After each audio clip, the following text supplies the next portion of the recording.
자, 그러면은 분사 형용사라고 하는 거를 조금 더 자세히 좀 볼게요. 자, 분사라고 하는 것은 준동사 중에 하나입니다. 근데 준동사라고 하는 것들은 결국 어떤 역할들을 해요? 동사 의미를 가지고 있긴 하지만 동사 역할을 하는 것이 아니라 동사 의미를 가지고 있는 명사나 형용사나 부사와 같은 역할들을 하는 것이 바로 준동사잖아요.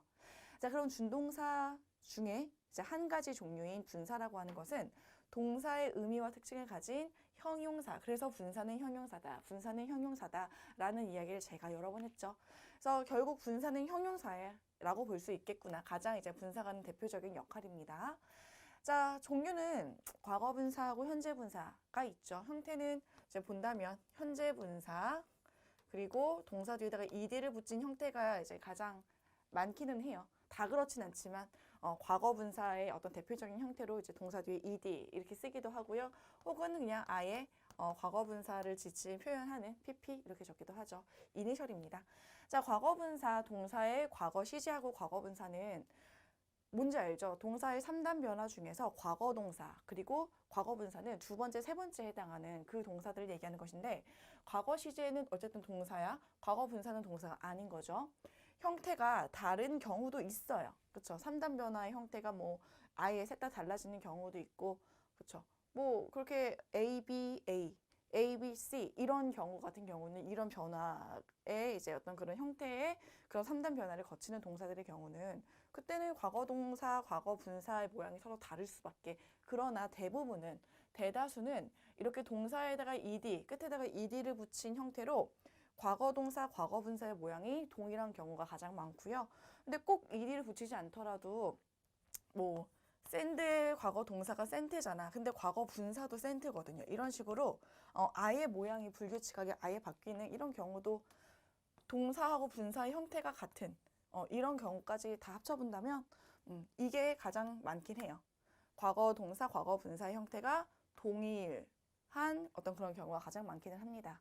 자, 그러면 여러분들이 우리가 이제 어떤 문법적인 문제를 만들고자 할 때 뒤에서 우리가 연습을 좀 많이 할 거긴 하지만 과거 이게 동사인지 혹은 분사인 건지를 구분하는 것이 중요할 수가 있게 되거든요. 그걸 구분하는 연습을 우리가 오늘 좀 집중적으로 해볼 거예요. 자, 과거 분사는 동사의 수동 완료적 의미를 지닌 형용사 역할이라고 하는 건 앞에서 많이 설명했으니까 한번 읽어보고 넘어가 볼게요. 자, 과거 동사하고 과거 분사의 형태가 동일해. 모양이 똑같아. 그래서 이게 동사인지 분사인지를 구분하는 그 능력은 너무나 중요한 게 우리가 문장에서 얘가 있어야지 우리가 이제 절이라고도 부르고 그것이 문장이 될 수가 있는 것인데 동사가 있는 건지 없는 건지 모양이 비슷하게 생긴 아이들 와중에 그중에 정말 정확하게 동사 역할을 하는 아이를 골라내는 게 되게 중요하거든요. 그래야지 문장을 보는 눈이 생기는 거고 이게 구조적으로 완벽한 문장인 건지 아닌 것인지 이런 것들을 또 우리가 이제 파악할 수가 있는 거지. 그쵸?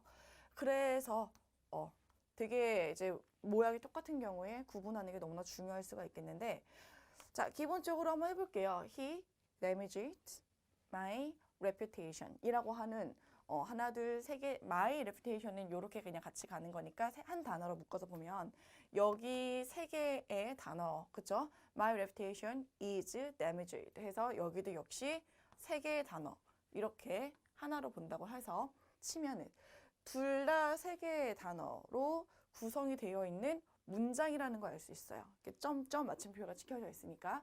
그러면은 모양이 지금 동일한 두 아이가 있죠. 뭐 reputation, my reputation 뿐만 아니라 damage라고 하는 저 단어. 저 단어가 동사일까요? 아니면 동사가 아닌 과거 분사일까요? 자, 볼게요. 그는 damaged. 일단 damage라고 하는 거는 이제 무언가를 파손시키거나, 그쵸? 문제가 있게끔 만드는 걸 얘기하는 거잖아요. 그 뒤에 나의 어떤 평판, 나의 명성이라고 하는 이 명사가 오고 있네. 그러면 이 명사를 목적어로 취하는 damage는 동사가 돼요. 그래서 그가 나의 어떤 명성을 어떻게 하는 거예요? 손상 입혔다. 이렇게 가는 거죠. 자, 두 번째는요. My reputation is라고 하는 동사가 있네요. 그러면 동사가 앞에 있으니 얘는 동사일 리가 없는 거야. 과거 분사로 봐야 되겠네요. 그리고 어떤 수동적인 혹은 완료적인 의미를 가지고 있는 형용사라서 자, 무엇이 데미지드 되어진 상태를 얘기하는 거야? 나의 주어, 그렇죠? 나의 reputation, 나의 명성이 손상을 입은 상태이다.